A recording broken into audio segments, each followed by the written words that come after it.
Bienvenidos al canal de YouTube Nelter de la Cruz. Por ahí no se les olvide darle su like, me gusta, escuchen aquí abajo la campanita, píquenle. Pues vámonos con Tokio. 12 de octubre, Día de la Raza, 12 de octubre. Ánimo, ánimo.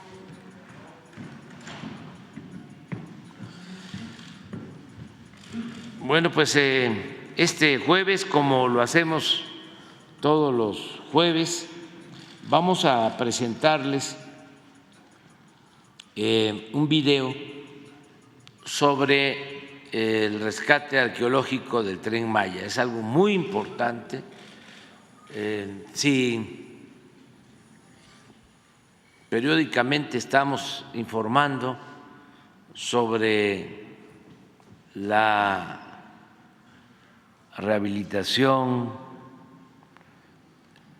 conservación de las zonas arqueológicas, es porque es fundamental, son nuestros cimientos, nuestras raíces, es nuestra herencia cultural y tenemos que seguir reforzando de dónde venimos para saber hacia dónde vamos. Primero, ¿qué somos? Y luego, ¿hacia dónde vamos? Reforzar nuestra identidad como pueblo, con nuestras culturas. Entonces, vamos a presentar este informe. El antropólogo Diego Prieto, director general del Instituto Nacional de Antropología e Historia, del INAH, va a presentar este video. Acuérdense que es sorteo, la suerte. Hola, buenos días. Mi nombre es Alfonso Barrón de Relax 104.5, una radiodifusora de uso social comunitaria.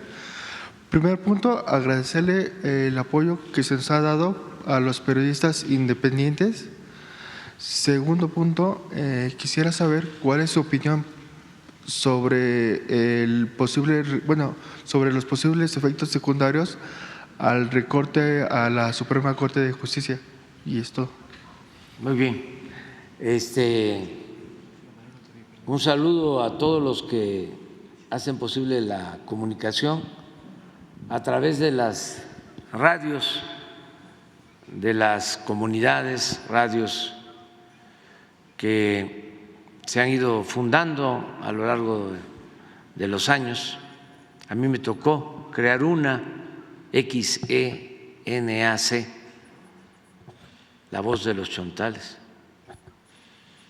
en 1998, 78, sí, ya llovió.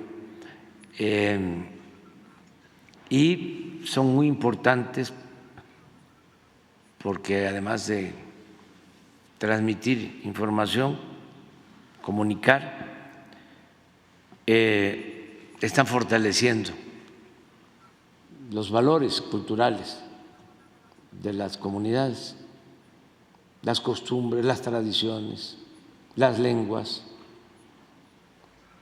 Entonces, por eso, qué bien que existen las radios comunitarias. Acerca de los efectos que pueda tener la reforma o los cambios a la iniciativa de presupuesto en el Poder Judicial, no creo yo que afecte en nada. Ese fideicomiso que está en cuestión prácticamente no se usa, es una reserva que tienen ahí para mantener privilegios de los altos funcionarios públicos. Sería bueno que explicaran los de la Comisión de Presupuesto de la Cámara de Diputados cuál ha sido la trayectoria, cómo se fue constituyendo este fideicomiso. Y es muy poco lo que se ejerce, se va acumulando y acumulando y acumulando cada vez más. Y ahí se tiene, es un guardadito.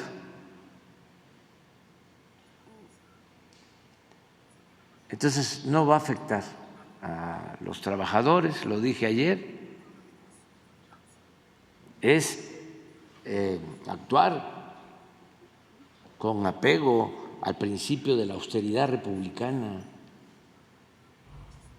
¿Cómo es que tienen a Juárez ahí en la Suprema Corte de Justicia?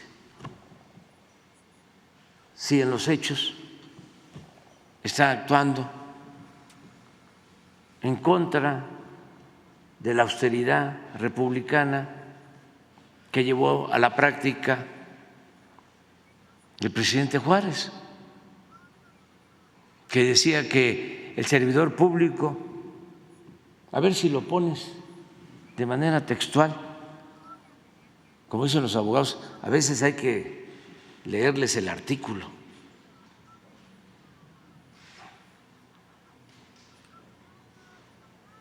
Para que se ubiquen.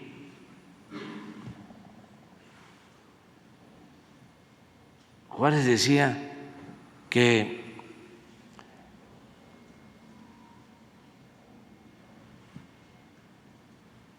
el funcionario tenía que aprender a vivir en la justa medianía.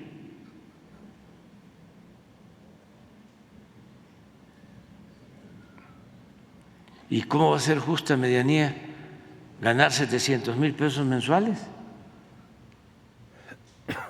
Si el salario promedio de los mexicanos es de 16,000 pesos mensuales, el promedio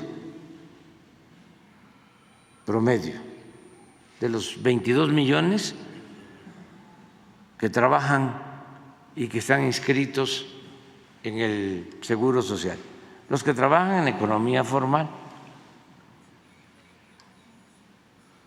Pero el salario mínimo es apenas de un poco más de 6,000 pesos al mes.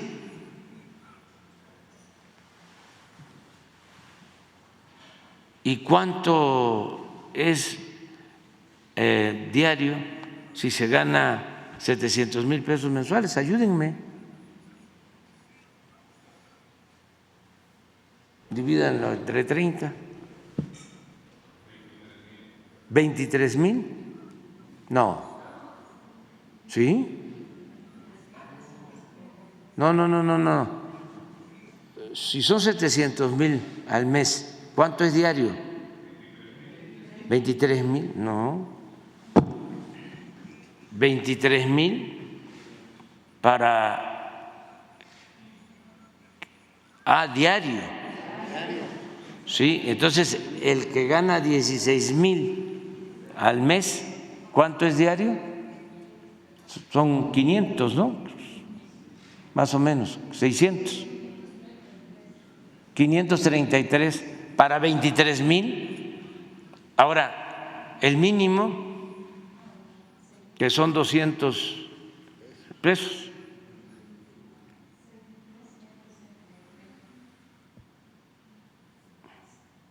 ¿Dónde está la justa medianía?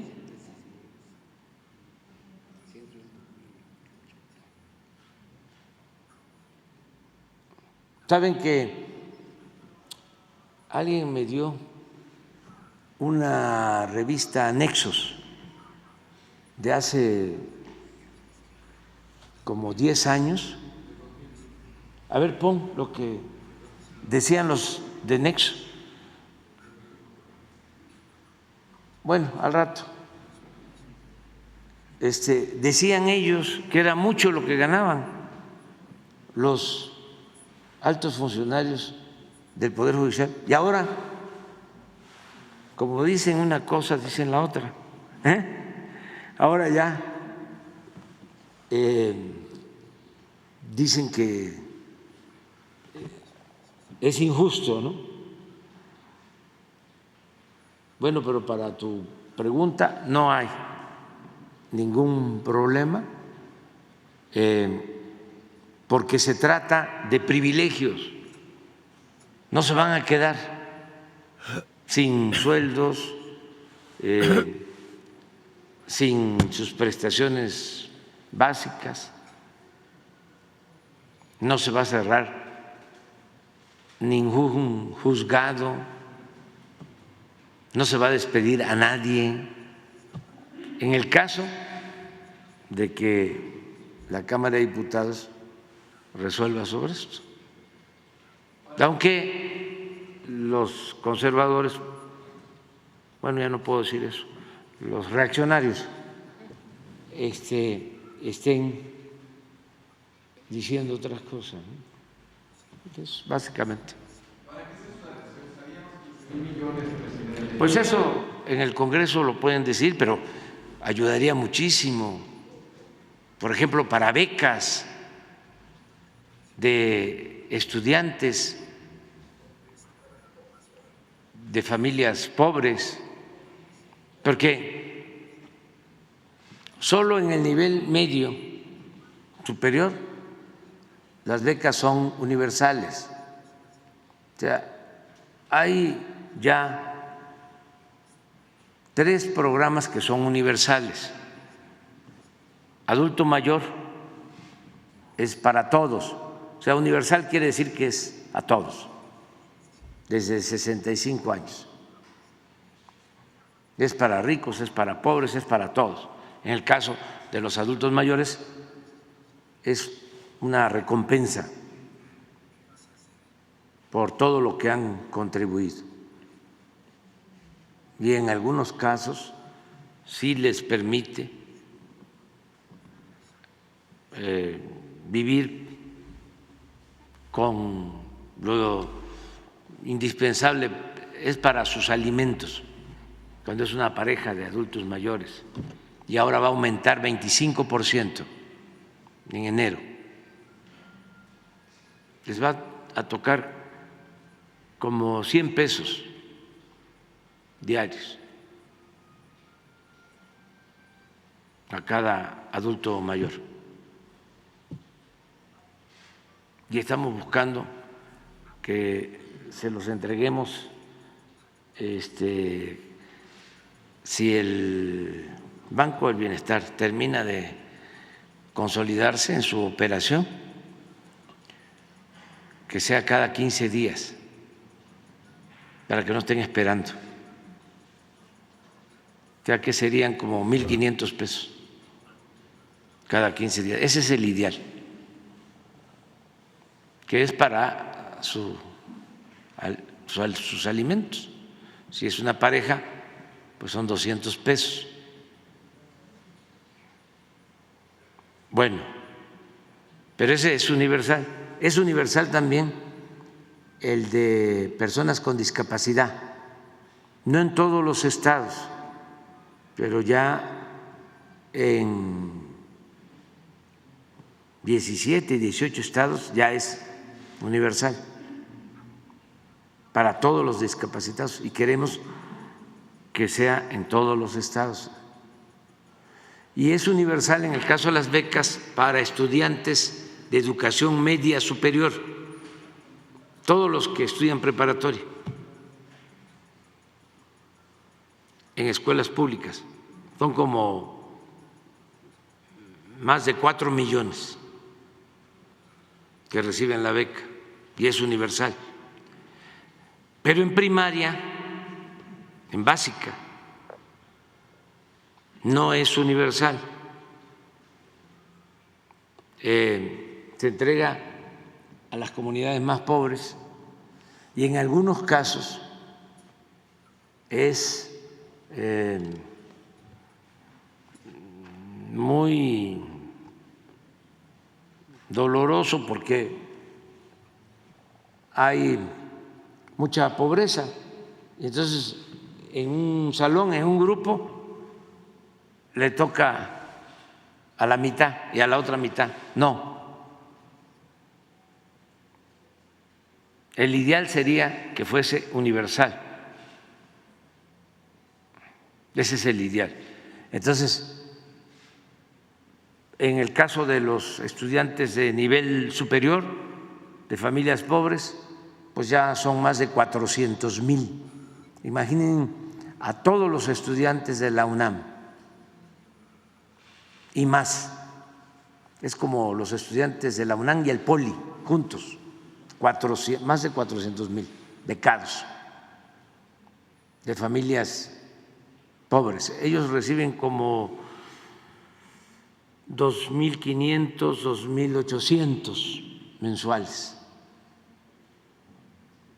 los estudiantes de nivel universitario. Pero en el nivel básico hace falta más. Entonces, cuando me preguntan en qué podría utilizarse, pues en eso. ¿Qué mejor que eso?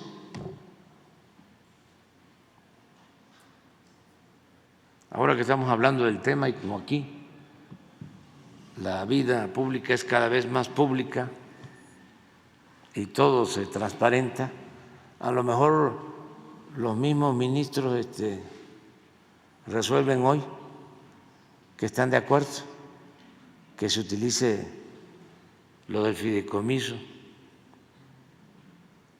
dedicado a privilegios para las becas de estudiantes. Sería extraordinario.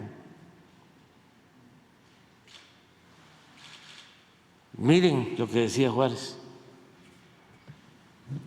Bajo el sistema federativo, los funcionarios públicos no pueden disponer de las rentas sin responsabilidad.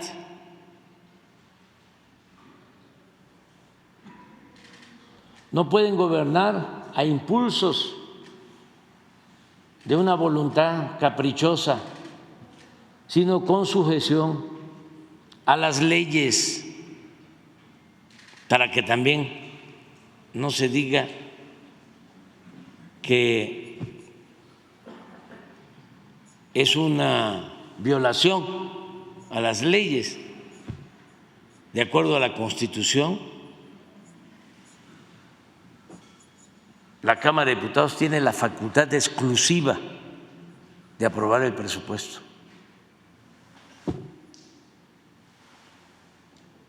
No pueden improvisar fortunas ni entregarse al ocio y a la disipación, sino consagrarse asiduamente al trabajo, resignándose a vivir en la honrosa medianía que proporciona la retribución que la ley haya señalado. Esta es la austeridad republicana.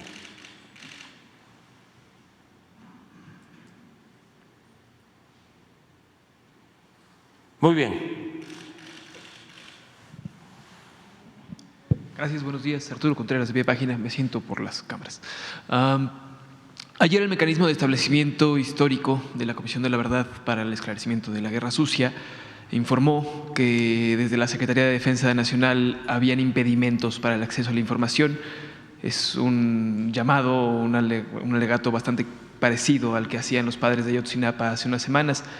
Igual ayer, durante su visita a Veracruz, en el 200 aniversario del Colegio Militar, usted entregó una condecoración no solo al general actual de las Fuerzas Armadas, sino al general Cienfuegos y a uno anterior de ellos, quienes han estado involucrados precisamente en este tipo de hechos que se intentan esclarecer.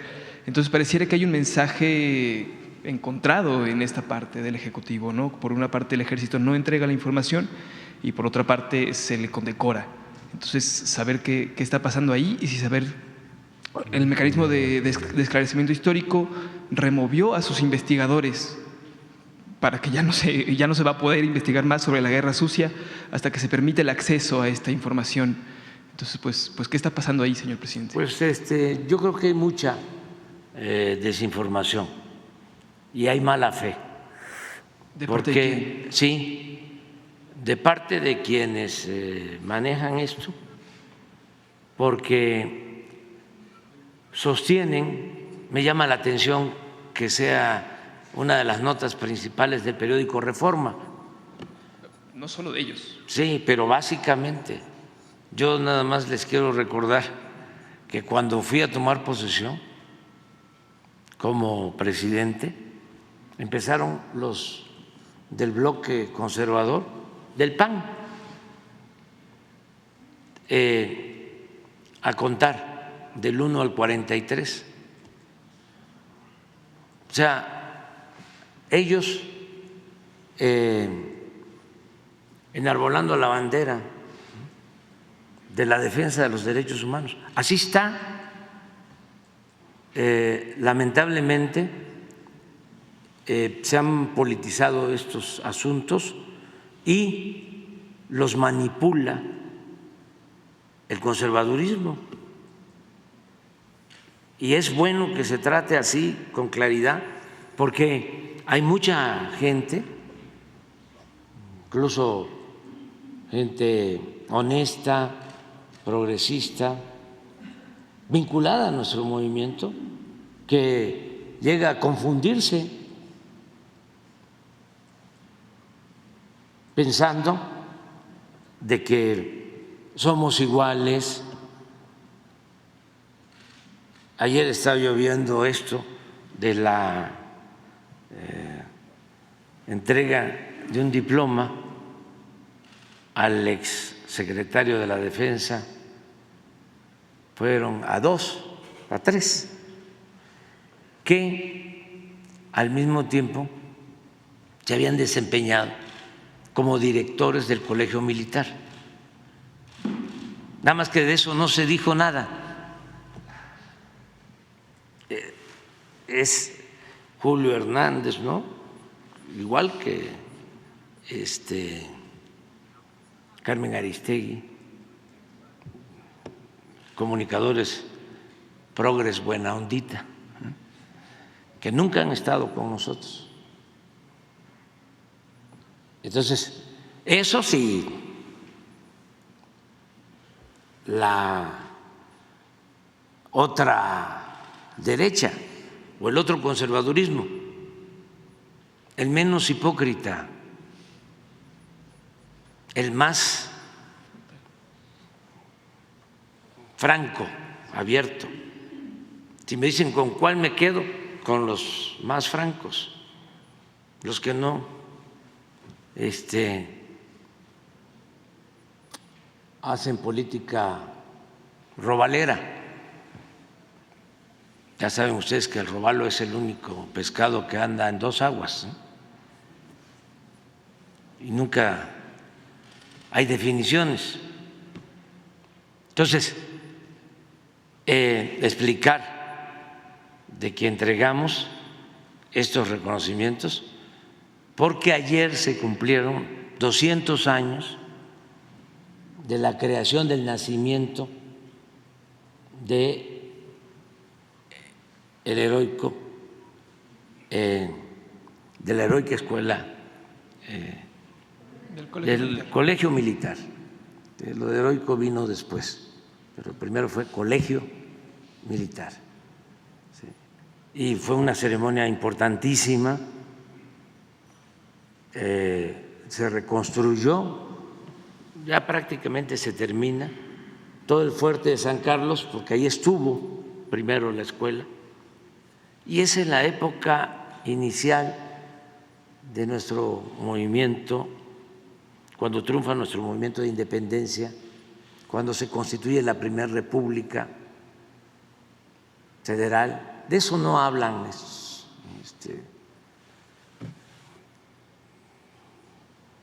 comunicadores, o informadores.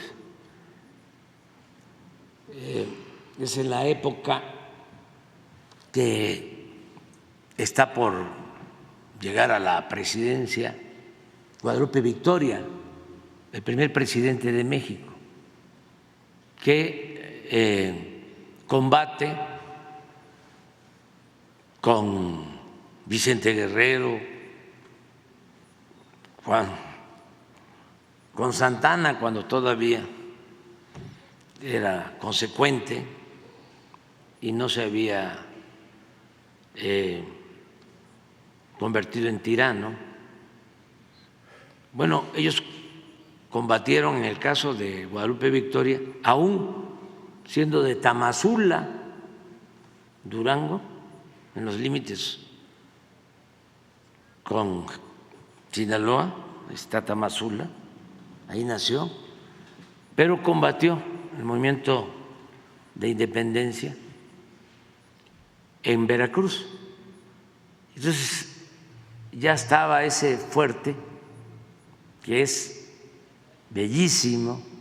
Aprovecho para invitar a que lo visiten, porque no se conoce mucho.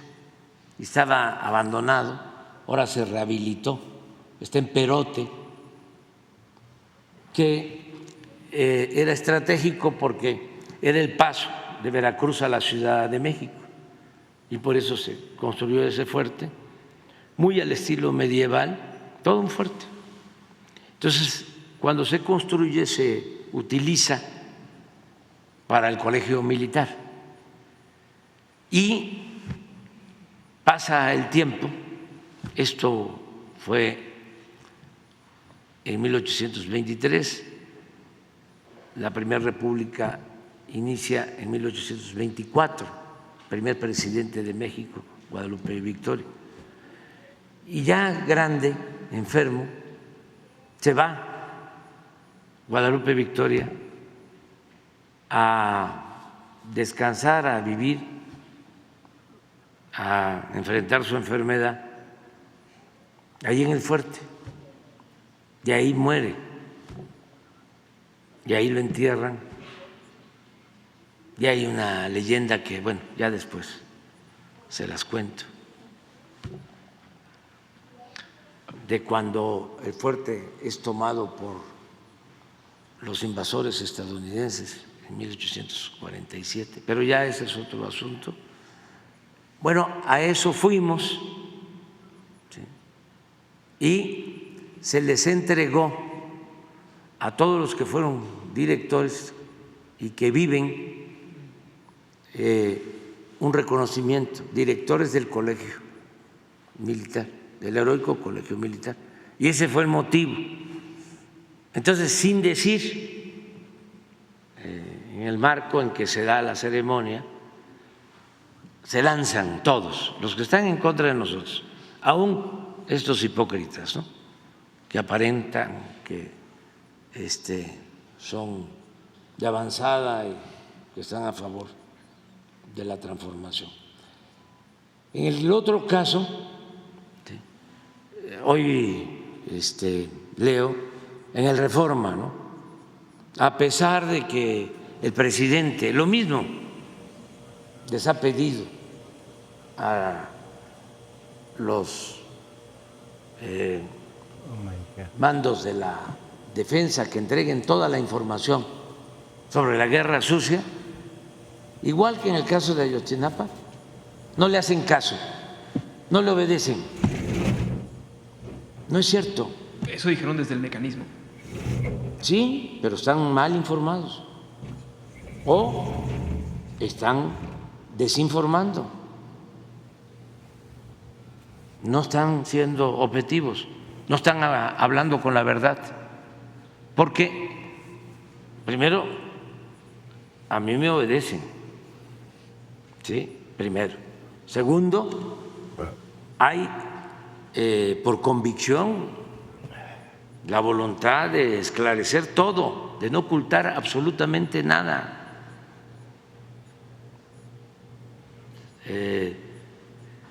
Hacer todo transparente. Es una regla de oro de la democracia. No podemos ocultar absolutamente nada. Y me consta que han entregado todo lo que tienen en la Secretaría de la Defensa. Hay una cuestión de lo que se quejan los investigadores del mecanismo de la Comisión de la Verdad Histórica. No es de que no les estén dando acceso a la información. Lo que le está diciendo la Sedena es que tienen que ir a los cuarteles a consultarla y no se está permitiendo el acceso de forma digital. Entonces, que es una manera, lo que ellos, al informe que publicaron ayer lo titularon Las formas del silencio. Digamos que esta es una forma de silencio. Pero es lo mismo.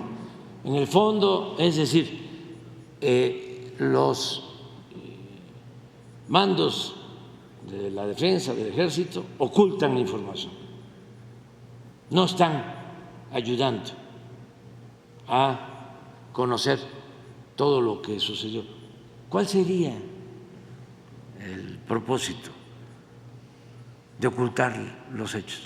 Si ya es más que conocido de que hubo un periodo autoritario de represión que se conoce como la Guerra Sucia. Nosotros creamos ese comité, y si lo creamos, pues cómo no vamos a entregar toda la información y que se sepa todo. No, es que hay infiltrados del conservadurismo en nuestro movimiento, y cada día que pasa encontramos nuevas cosas, porque había muchísima simulación.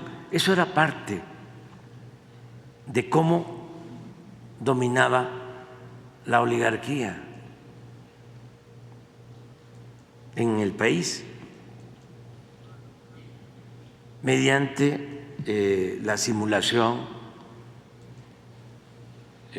con la apariencia, ¿no?, de que se lucha por una causa justa, cuando en realidad no existen esas convicciones. Entonces, y hay también diferencias ideológicas. Muchos de los que nos cuestionan estuvieron en contra de nosotros, aún siendo de izquierda, llamando a no votar, colocándose como independientes, no tomando partido, porque según ellos todos éramos iguales. Y los más radicales, hablando de que la vía electoral, la vía pacífica, nunca iba a llevar a una transformación, que además era una vía fresa.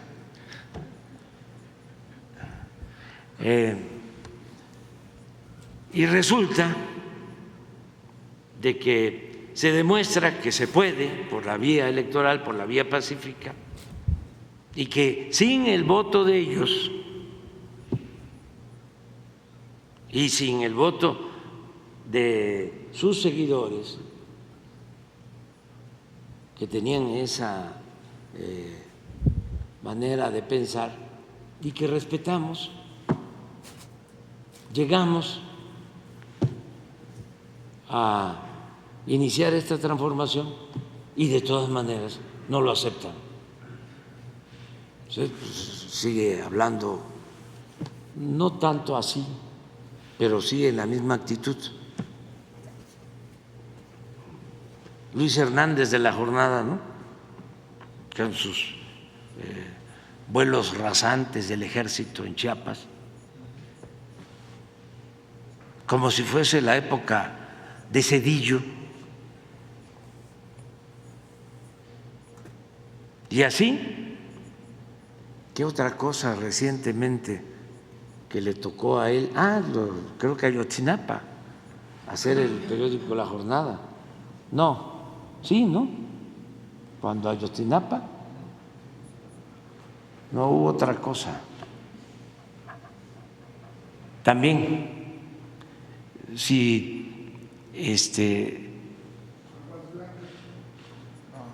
no, fue un fin de semana que hubo algo. Y lo de Chiapas, creo. Sí, Chiapas. Sí, lo de Desfile de con frontera como la era el desfile en frontera Comalapa, ¿no? No vi al Reforma, pero estoy seguro que era la misma cabeza, el mismo titular, porque los extremos se tocan. Entonces tenemos esas diferencias. Qué bueno que me preguntas, pues para aclararlo, ¿no? También, ¿por qué les molesta lo del general Cienfuegos? No es solo por Lo de Ayotzinapa. lo de los 43, no. Para empezar a responder sobre esto, ¿sí? No hay en la investigación nada en donde se acuse de manera directa al general Cienfuegos de Ayotzinapa, ya para que también quede claro. Y si Anabel Hernández, Carmen Aristegui, ¿cómo se llama? Julio Hernández, tienen otra información, que la den a conocer. Bueno, pero eso no es, eso se usa. La inconformidad en el fondo es porque intervenimos ante una actuación que consideramos violatoria de nuestra soberanía por parte de la DEA, y se demostró que le fabricaron delitos al secretario de la Defensa del gobierno anterior. Sí, Julio Astillero se le fue. Pero independientemente de que era el secretario de la Defensa del gobierno anterior, pudimos constatar de que fue una venganza y que no habían elementos. Entonces, los de la DEA, sus representantes, porque están metidos en todos lados, se quedaron muy enojados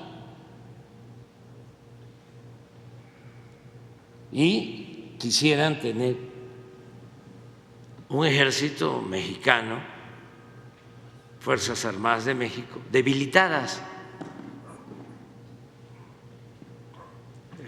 sentadas en el banquillo de los acusados, para que ellos puedan hacer y deshacer en México, como se los permitía Calderón.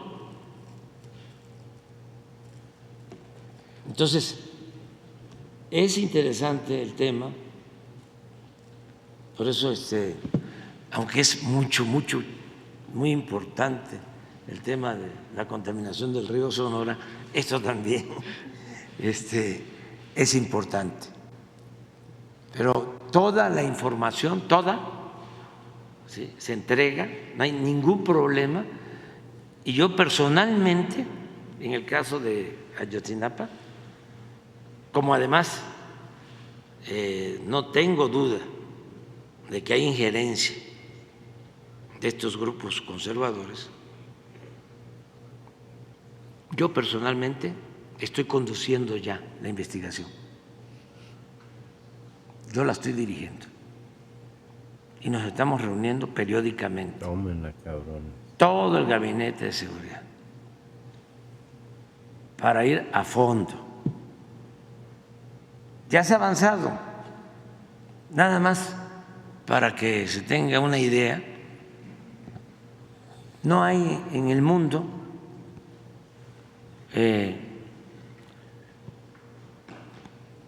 un caso en donde por esta terrible e injusta desaparición de los jóvenes se tenga en la cárcel a 2 generales, a miembros del ejército, Un ex procurador. Procurador. al procurador anterior, al señor Cerón, que aún con el conflicto de Israel con este grupo palestino, aún nosotros vamos a seguir insistiendo, porque además todo estuvo muy hecho a propósito hasta que llegamos, y no desde el principio de nuestro gobierno, sino hasta después que nos dimos cuenta. Por eso hablo de las infiltraciones en todo el gobierno. Sí, pues, Es que fueron muchos años de predominio olvida. de la oligarquía, de la política neoporfirista, de la Todo. política de Los saqueo, de Secretaría de 36 Gobernación, años. Todos son panistas. Entonces, muy raro Los metió de que esa hueca y se construye una verdad histórica, Corola. mejor dicho, una mentira. Y los que construyen la mentira Pues, estaban libres. Y los supuestos defensores de los De los estudiantes. jóvenes, de los estudiantes, no exigían que se metiera a la cárcel al procurador, que se tenía la prueba suficiente de que él está hasta en un video, se había declarado responsable y no se pedía que se actuara en contra de él. Y lo de Cerón así.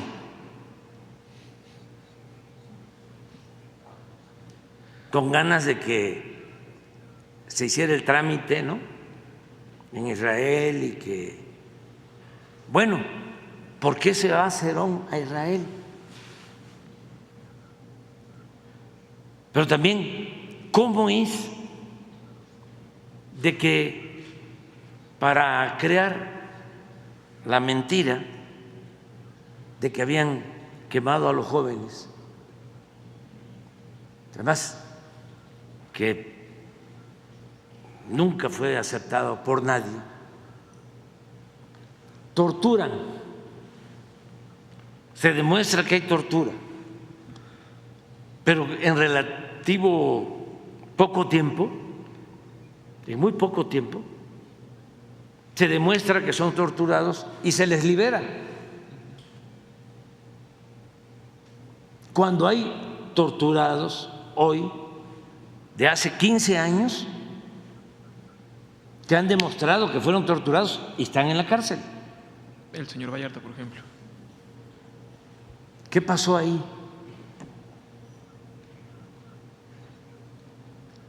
O sea, todo esto, toda esta maraña, eso es la que estamos desentrañando. O sea, a ver, ¿cómo estuvo esto? ¿Qué implicó? Y vamos a cumplir el compromiso que tenemos con las madres, con los padres,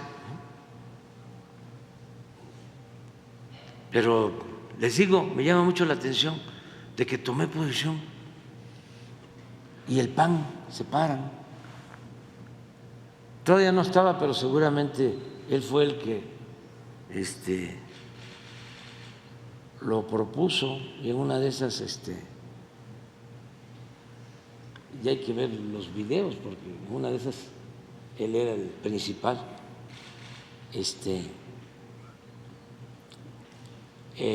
promotor de esta arenga de 1, 2, 3, 4, ¿sí? Álvarez y Casa, porque él ha estado detrás de todo esto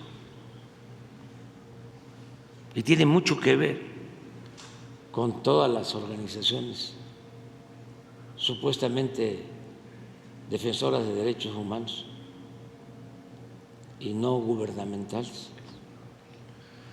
Entonces, eso es, tenía ganas yo de hablar del tema, porque ayer fue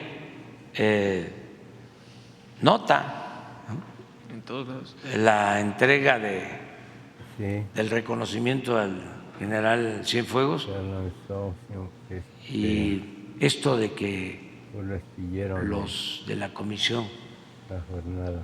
para mecanismo conocer lo establecimiento. sucedido, ¿no? Sí. Pediría la en la guerra reinstalación. sucia. ¿Pediría la reinstalación de los investigadores del mecanismo de ¿Cómo? ¿Pediría la reinstalación de las personas investigadoras del mecanismo? Sí, si ellos quieren aquí, ¿Qué garantías les quedaría?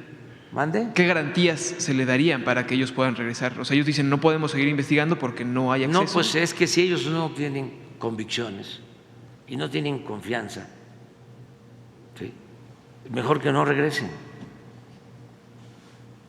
Y ya buscamos a otras personas que nos ayuden. Es un poco lo que hicimos cuando el fiscal de Asuntos Especiales de Ayotzinapa, propuesto por la Organización de Derechos Humanos de la OEA, que no sabíamos, y además porque no tenemos nada que ocultar, dijimos, está bien, lo aceptan los padres, lo están proponiendo, está bien él, pero resulta que cuando le pedimos que se tramiten, se hagan los trámites para las órdenes de aprehensión del procurador y de militares y de otros funcionarios de la Procuraduría de ese entonces de alto nivel, se niega.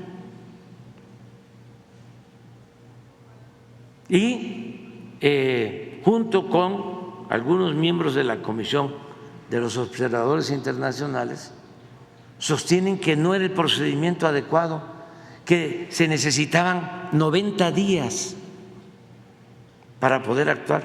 Imagínense, en 90 días, si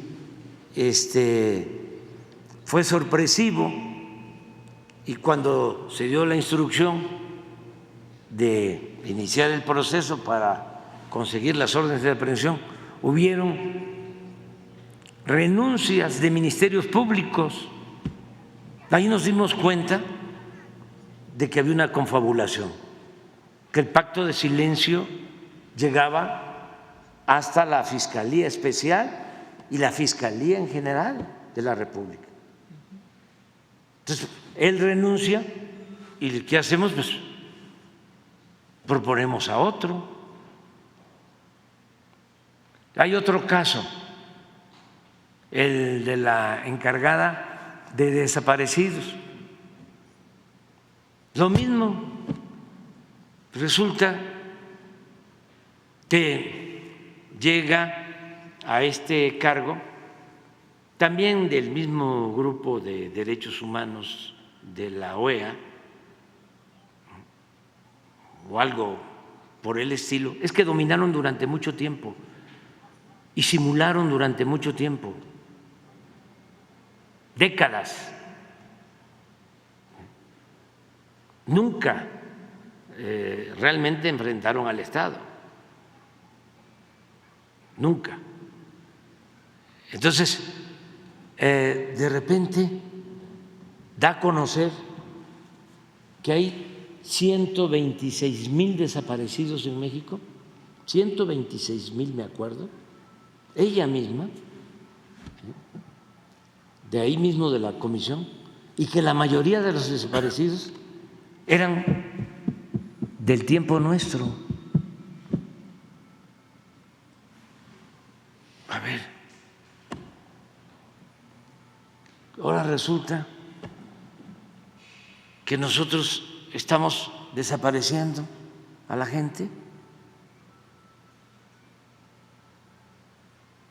cuando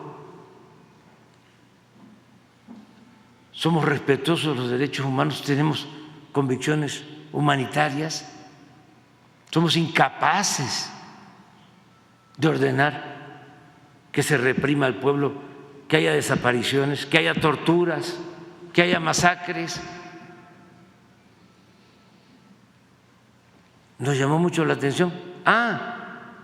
Pero cuando planteo hay que revisar esto y nos vamos, iniciamos un recorrido casa por casa para ver dónde están los 126,000. Empezamos en la Ciudad de México y nos encontramos a la mitad de los de la Ciudad de México. Ahí están. Y estamos terminando el censo. Cuando se dan cuenta de esto, renuncia y se va con Carmen Aristegui a decir que nosotros estábamos manipulando el registro de desaparecidos. Así como se lo estoy planteando. Entonces estamos buscando a los desaparecidos, nos da muchísimo gusto. Acabo de estar en Nuevo León hace relativamente poco y la coordinadora de Bienestar, Judith, contenta, dice, ya encontramos a más personas. Todo el mundo está buscando y los estamos encontrando y vamos a dar a conocer. Pero para que quedara constancia de que habían 126,000 desaparecidos, envió el registro antes de irse a la ONU, a la OEA y a las organizaciones supuestamente defensoras de derechos humanos, pero con la idea de que a lo mejor nosotros íbamos, ¿no?, a alterar los resultados. Entonces, tenemos que estar enfrentando esto y ya basta de simulaciones, de hipocresías. Vamos a hablar con claridad. Ya que menciona la Comisión Nacional de Búsqueda, ¿se tiene una persona que pueda sustituir a Sí, Carla claro, Quintana? hay muchísima gente que con convicciones honestas, íntegras. Nosotros llevamos años defendiendo derechos humanos. Todavía no existía la Comisión de Derechos Humanos. ¿Saben dónde surgió la primera oficina de defensa de derechos humanos en México? Que es increíble.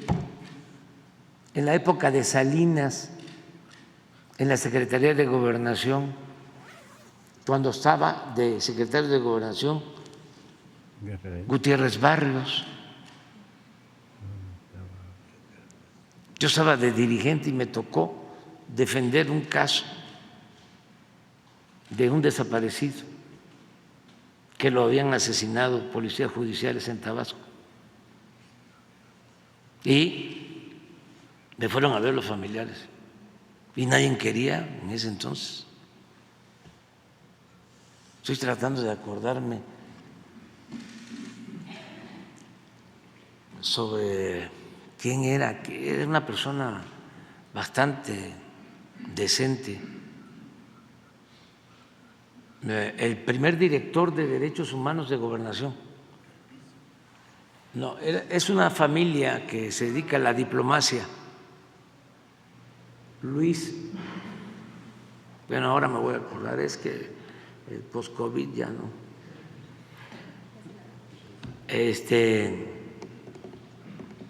Es un apellido compuesto.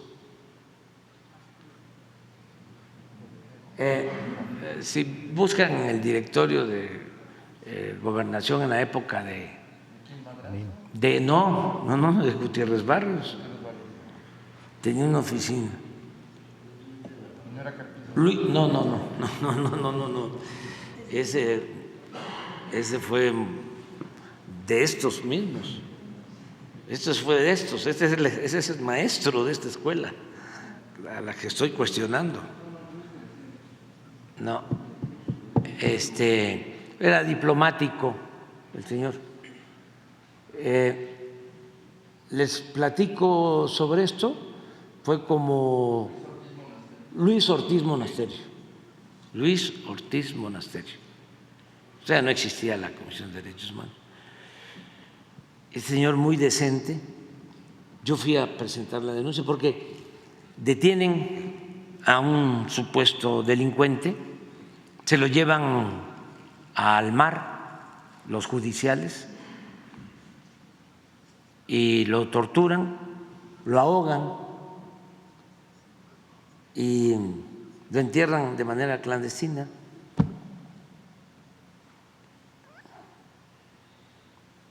Entonces toda su familia buscando, y fue como en el 90, sí, después del 88, y nosotros tomamos el caso y este señor, Luis Ortiz Monasterio, con médicos especializados, encontramos la fosa clandestina y se hizo el análisis y se encontró de que lo habían ahogado, lo habían asfixiado, tenía arena del agua de mar, y eso le costó al procurador de Tabasco de ese entonces la renuncia y se hizo justicia. Entonces, les estoy hablando del 90, tiene más de 30 años, ¿sí?, que estamos luchando, siempre hemos luchado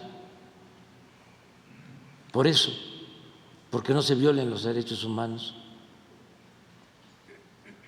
Entonces, sí pueden haber muchos que ayuden. Es que a veces se descuidan los secretarios o subsecretarios y se van metiendo gentes o se conservan gentes que están en contra de nuestro proyecto de transformación. Y eso lo vemos a diario. A veces estoy en una reunión de Hacienda y de Pemex y estamos tratando algo con algunos servidores públicos y digo algo que tiene que ver con Pemex, que vamos a reducir los derechos de Pemex, que no pague tanto Pemex a Hacienda, que pagaba 65% de derechos y ahora está pagando 35%, y al día siguiente está en el Reforma. ¡Ay! O sea, sí, es de muy buena fuente. Y ahora aprovecho también, ¿me lo permites para aclarar otra cosa? Lo de que se demostró que asesinó a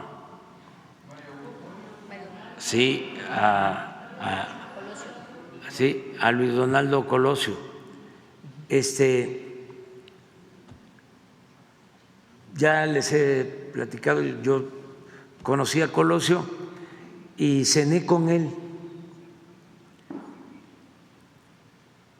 el día 21 de marzo de 1994 y lo asesinaron cobardemente el día 23. O sea que cenamos el 21 en casa de la licenciada Clara Júsima, allá en Las Lomas, tiene su casa. Ella fue como intermediaria, él quería platicar conmigo y fue una plática importante, como de 2 horas.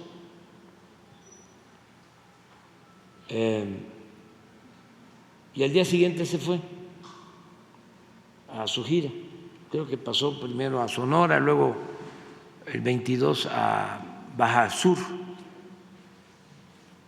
a La Paz, creo, y de ahí a Tijuana, de ahí lo asesinan.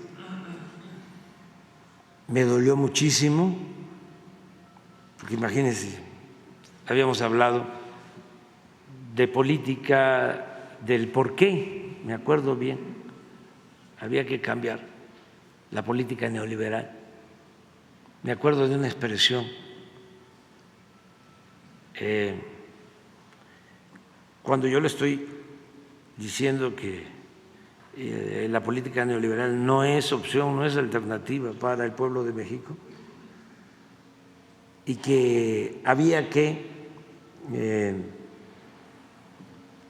darle más importancia a la inversión pública y a la industria de la construcción, lo que estamos haciendo para reactivar la economía y crear empleos y mejor distribución del ingreso, de la riqueza. Me acuerdo su respuesta. Dices, hay que regresar a Keynes, hay que regresar a Keynes. Rarísimo, porque era Friedman. Los economistas saben a lo que me estoy refiriendo. El padre de la política neoliberal, que eran lo que estaban aplicando y siguieron aplicando hasta finales del 18. Pero él ya estaba pensando en llevar a cabo cambios en política económica. Entonces, conociendo todo esto, bueno, lo asesinan, nos dolió mucho, fue muy impactante, muy doloroso para todos los mexicanos. Detienen a Aburto, se empieza a hablar de que era Aburto, no era Aburto, que lo habían cambiado. Siempre la duda si había sido un asesino solitario o habían participado otros o quiénes estaban detrás. Yo llegué a la conclusión desde hace tiempo que se trató de un crimen de Estado y que los crímenes de Estado, si no hay voluntad, lleva mucho tiempo el que se puedan esclarecer. Fue un crimen de Estado lo del asesinato del presidente Kennedy y no se supo bien. Entonces, pues hay libros escritos sobre esto, muchos libros escritos. Hay uno de, entre otros, de Aguilar Camín, que lo distanció de su amigo Salinas,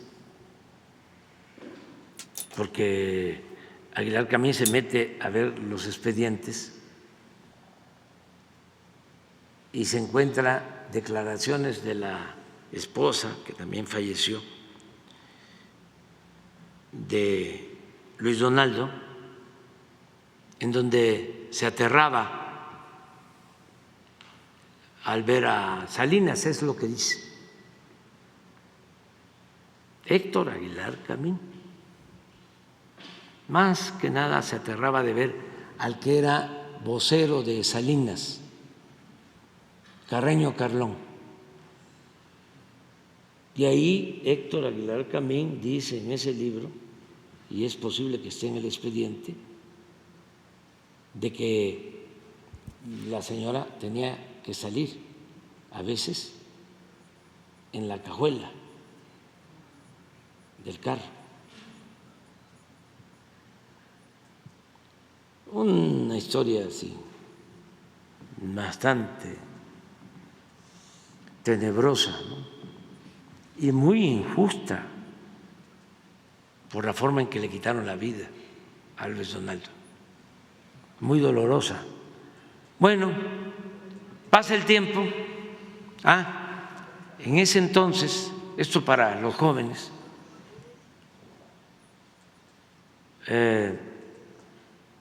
1994, viene una condena de 43 años a Aburto. Luego se la ampliaron a 45, lo condenan. Hace relativamente poco, a ver si conseguimos el dato, un abogado de Aburto plantea de que había que revisar el caso porque en aquel tiempo se le había juzgado con el Código Penal Federal y que el delito debía ser sancionado con el Código local que establece la defensa pública, sí. Más raro.